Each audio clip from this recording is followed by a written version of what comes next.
It's a little after 1 a.m. here, so I'm going to try and keep this as short as I can. Pacers win game 3, 116 to 107. What a game. Tyrese Haliburton finally is aggressive from the jump, right? We'd seen it in the second half. We saw him score 12 points in the fourth quarter of game 2. Words are hard sometimes.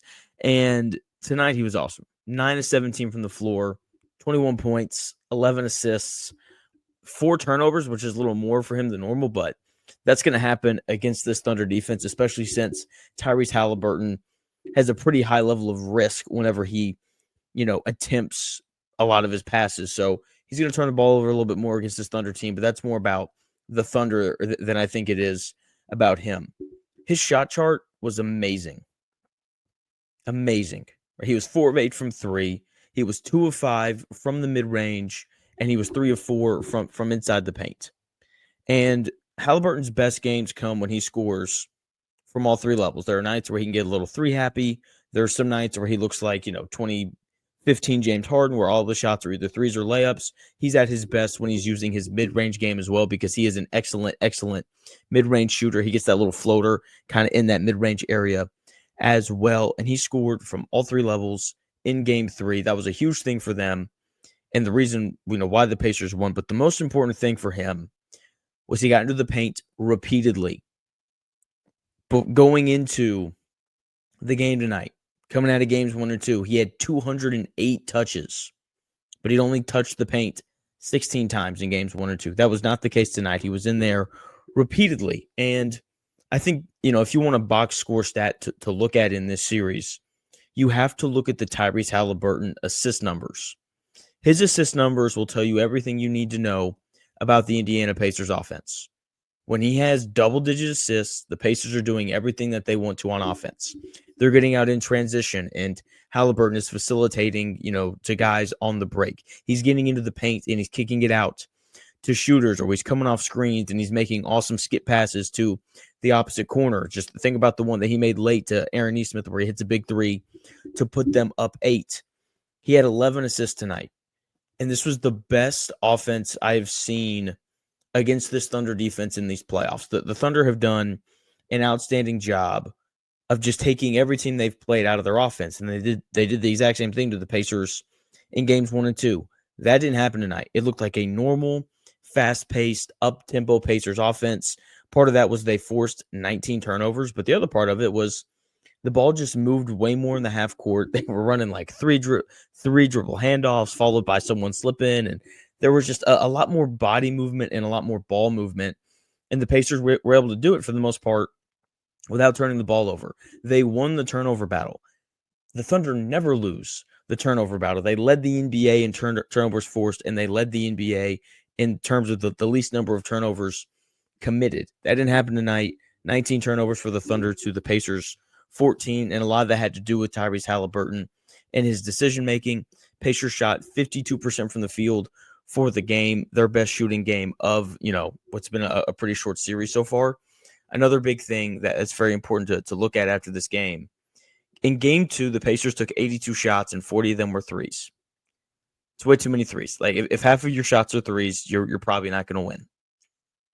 Tonight, though, they took 85 shots, only 27 of them were threes. The Pacers are a very good shooting team, but they were towards the bottom of the league in three-pointers attempted. They were, at the top of the league in makes in field goal percent, or in 3-point field goal percentage, because they are a good shooting team, but they don't want to jack up 43s tonight. They want to get to the rim and play inside, and they were much, much better at doing that in this game, and it's why they won, and it's why their offense looked pretty normal.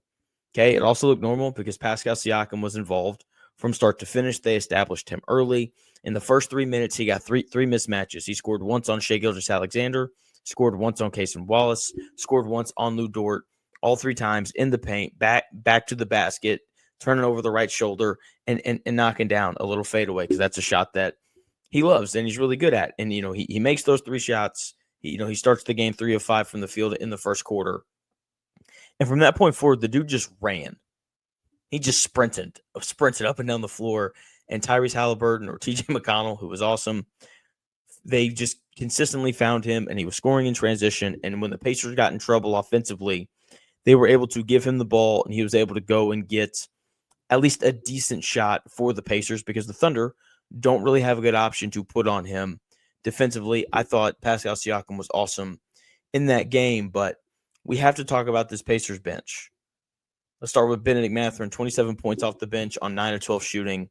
Hit a big three late to give the Pacers the lead with 8 minutes to go. Pacers wouldn't give the lead back. After that, the Thunder would tie it on the following possession. Pacers would come back down and score, and they never gave it back. Bennedict Mathurin did everything. He made mid-range jumpers. He scored off of cuts. He drew fouls. He was 7 of 8 from the foul line. He took more free throws than Gilgeous-Alexander did. He did. He finished at the rim. He was 2 of 3 from 3. He did everything. And just what a performance from a guy who's 22 years old in his first playoff run ever. And the most impressive thing to me that happened, or that Bennedict Mathurin didn't do, the most impressive thing from Bennedict Mathurin wasn't everything he did. To me, it was something that he didn't do. He never took a heat check. And if you've been watching this Pacers team, then you know that once Bennedict Mathurin gets rolling, he starts to feel himself a little bit, and he can then take some bad shots. He didn't do that in this game. All of his buckets came within the flow of the offense, cutting to the rim. You know, there was obviously some self-creation in there because he's a really good one-on-one player, but he was amazing. You know, he led the Pacers bench, which outscored the Thunder bench 49-18.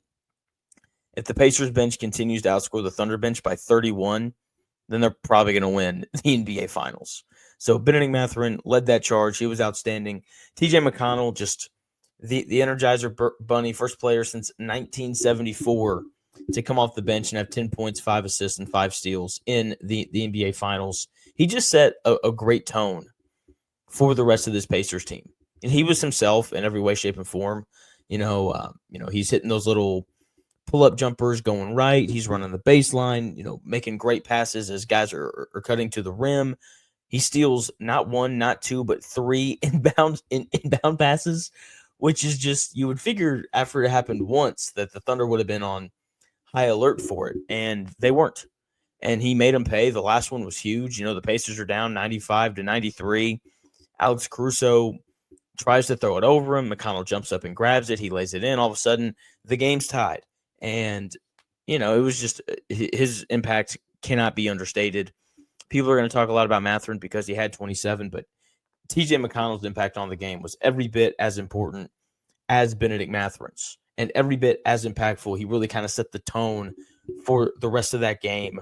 Going back to game 2, the Thunder won that game because in the second quarter, they put Gilgeous-Alexander on the bench. Tyrese Haliburton was on the bench, and the Thunder went on a big run, and they never really looked back after that.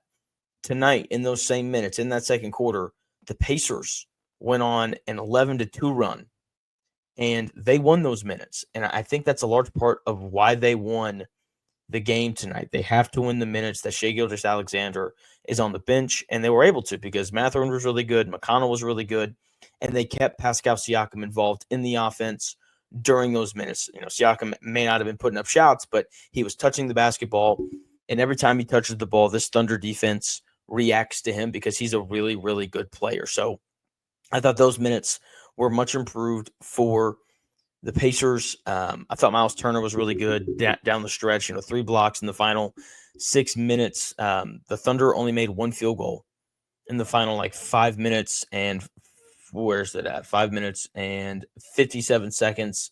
And it wasn't like they were missing good looks. The defense from the Pacers was awesome. It has been incredibly underrated all year. In the final 57 games of the regular season, the Pacers had the 6th best defense in the NBA if you go by defensive rating, which I do. Okay, they are an elite defense. They can guard. I get it. People get caught up in the pace and the offense because the offense is really good. But the Pacers are an excellent, excellent defensive basketball team. And you saw it on display in game 1, when they held the Thunder to 38% shooting from the field. And you saw it again tonight. Only 1 field goal in the final 6 minutes from Gilgeous-Alexander, Jalen Williams, and Chet Holmgren, and the rest of the Thunder team. That is incredible. And just an incredible, incredible game. If you had told me before the game started that Chet Holmgren, Jalen Williams, and Shai Gilgeous-Alexander would all score 20 points or more, and that the Oklahoma City Thunder would shoot 45.5% from three, I would have thought that the Pacers got boat raced. But that didn't happen because this Indiana Pacers defense was amazing. Every Thunder player had to work for everything. Like there were no easy buckets for the Thunder tonight, and just an incredible performance from the Pacers on the defensive end of the floor. Offensively, they looked as comfortable as I've seen any team against this Oklahoma City Thunder defense. So I can't wait for Game 4. Thunder are probably going to win Game 4. Just because that's how I feel like this series is going to go. The series feels like it's probably going to go 7, but we'll see. The series has been awesome. Shai Gilgeous-Alexander, he's going to be better in Game 4.